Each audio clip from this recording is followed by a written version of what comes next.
Hi, my name's Leo and I'm a boat builder and a sailor. A few years ago I bought a very old and quite famous wooden sailing boat for the price of $1, and since then I've been rebuilding that boat from the keel up with the help of a lot of amazing people. Now this video is all about Tally-Ho's Capstan. The Capstan is the winch that pulls in the anchor and the anchor chain at the bow of the boat. On some boats it's called a windlass, and that is typically when it's a horizontal drum, and a capstan typically is when it's a vertical drum. Often smaller boats have windlasses, larger ones have... That's not even really true, actually, never mind. But anyway, Tally-Ho has always had a capstan, a big vertical cast iron drum with sockets for winch handles, and a gypsy at the bottom which takes the links of the chain, and then a big drum for warp or line rope to pull in any sort of mooring line, or maybe even on this boat actual fishing lines or fishing nets or something like that, because this boat was designed as an offshore fishing yacht for her owner, who was the owner of also a fishing fleet out of Brixham in the UK. And one of the first jobs I did after I got Tally-Ho and I was deconstructing the boat was to take the capstan off the foredeck and lower it off the boat down to the ground, which was quite a sketchy job with the limited facilities and infrastructure tools that we had in Squim in the shed that I'd built.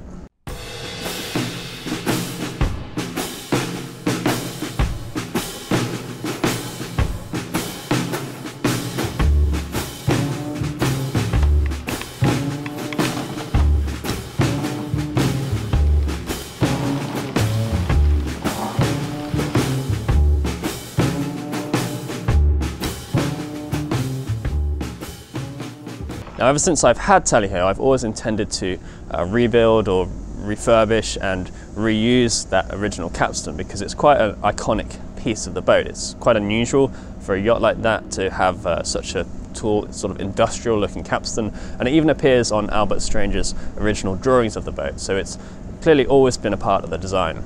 So a year or two into the project, and I've been talking with some folks down in Florida who were keen to work on rebuilding the capstan, and so I packaged it up, put it on a crate, and we sent it down to Florida. And it stayed with them for several years. Now, they were really well-meaning, really cool people doing some really cool work, and they really wanted to help. Unfortunately, they just didn't quite have the right facilities and maybe the right experience with old cast iron machinery to make it work. So, you know, after soaking it in oil and trying various things, they couldn't quite get it apart. So after a while I got in touch with another YouTuber actually, who some of you will know, Keith Rucker. He has his own YouTube channel, Vintage Machinery, which is excellent, and he's helped me out several times in the past with bits of vintage woodworking machinery that we use here. So he agreed to help with the project, and so the capstan travelled from Florida to Georgia, where Keith is, and he and a friend managed, finally, after a lot of swearing, to get it apart.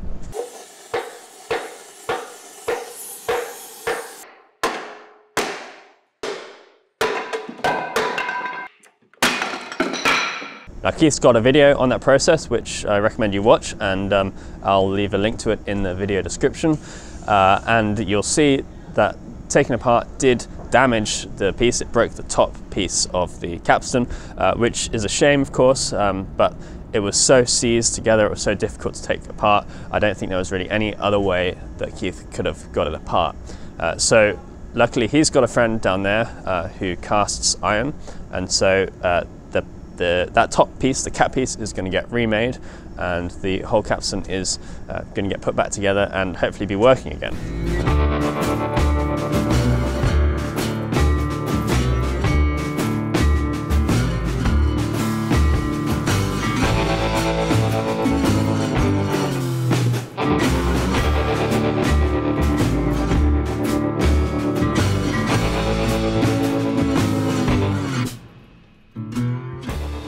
This was probably the most complicated, not complicated, but most difficult part I've ever had to take apart in my life. It fought me the whole way.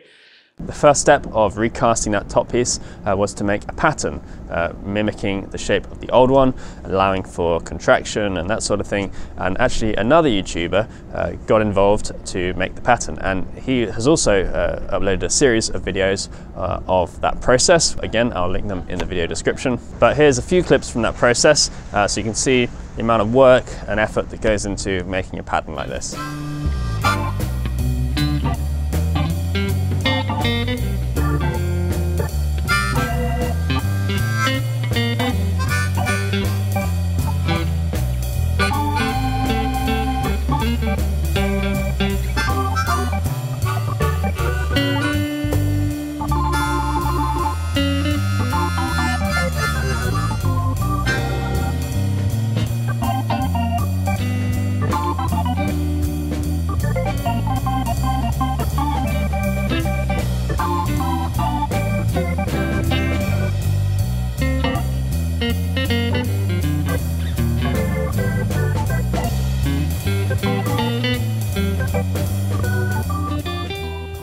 So that's not too bad progress. We got the hole in here. We got the inside done.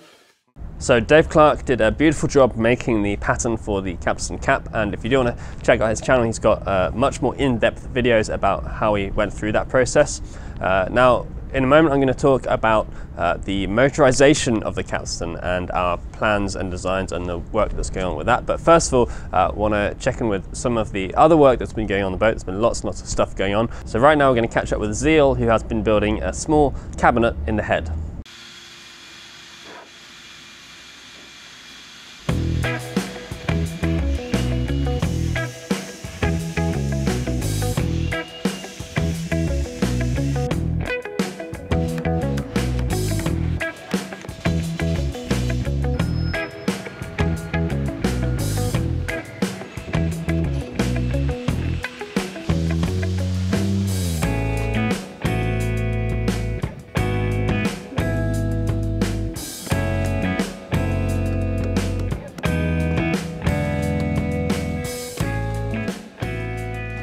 Hey, Patrick. Well, family, I'm sitting on the toilet right now. Whoa. Yeah. Where are you? I am facing aft in the head, and I'm looking at this bulkhead thinking it'd be a great spot for a flat screen, huh? What do you think? Could be. Catch up on your soaps? Could be. I bet you the fans haven't seen this. Oh, whoa, what is that? This is a beautiful copper fitting that was made by Joe Smith, and it's got hydronic heating fluid running through it, and therefore is itself a heating element that's going to heat the head and also double as a heated towel drying rack. Okay, Patrick, can you tell me a little bit about this new unfinished cabinet that's in here? The medicine cabinet? The medicine cabinet? Well, as you can see, it's a gorgeous little 3-door medicine cabinet that will house various things, including but not limited to hygiene tools and accessories such as toothpicks, toothbrushes, and other tooth-related items. Tooth-related items. Just so the viewers know, this is Zeal's project. Yeah? And he's probably the one that should be explaining what this is. Zeal made it, but Patty's explaining it because you're just so much more eloquent than I am. Zeal's feeling a little camera shy. Couple of fun features. We've got this gorgeous book-matched backing plate that's going to house a mirror in this central cabinet here for all the vain members of the crew. You need to see if they've got a speck of caviar stuck in their teeth. Would hate to have that while yachting. Yeah, again, a great example of frame and panel cherry cabinet construction in the heads compartment here. Perfect. Awesome.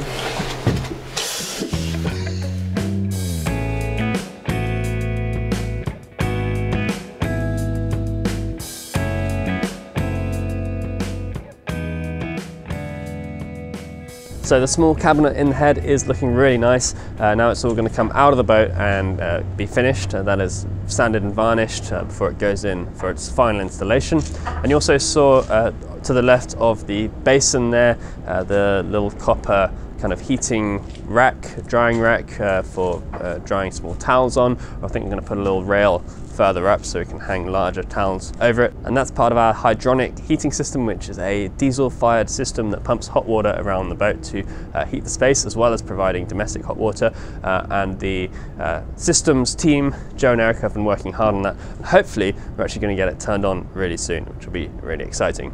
Now back to the Capstan, as well as working with Keith Rucker, Dave Clark and Windy Hill Foundry.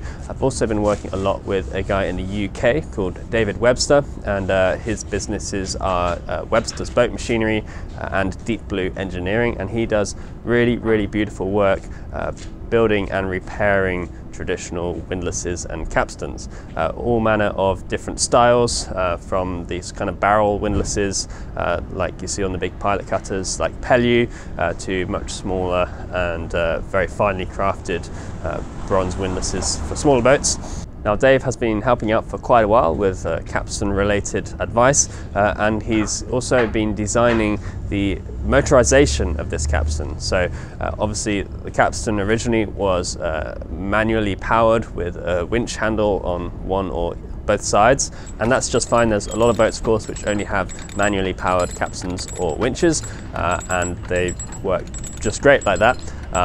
But we've got such a lot of power, storage and generation on this boat that I thought if we are able to motorize the winch, then why not? There are times when you might have to set and reset an anchor a lot of times. Maybe in deep water you might have several hundred feet of chain out, and bringing it in can be very long, slow and tiring work, especially if you've I've already done it 3 times and it's 3 in the morning and you're on your own on deck. So having the option to use a motor would be really nice in certain situations, and so Dave has been designing that motor integration, the gearbox, the control system. We've been passing a lot of drawings back and forth, having design meetings and stuff. It's been quite a long process, and Dave is actually also machining a lot of the components for that. So he's started machining stuff now in the UK, and we've got motors on order and stuff. So it's been a long time coming, but all this stuff is finally actually coming together now. Keith has started doing some machining on the actual capstan pieces themselves.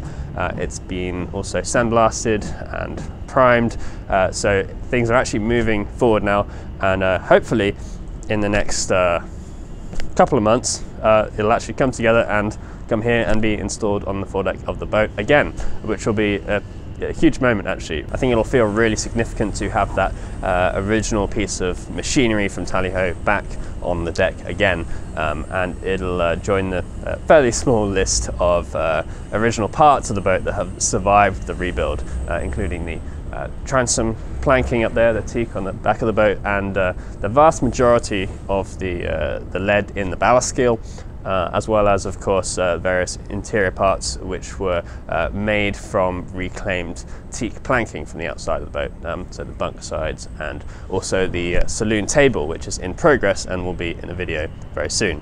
So anyway, huge thanks to Keith Rucker, to Dave Clark, to Windy Hill Foundry, and when they cast that top piece, hopefully we'll get a video about that as well, to David Webster, of course. All those guys have been doing a lot of really good work that is leading towards this capstan getting restored.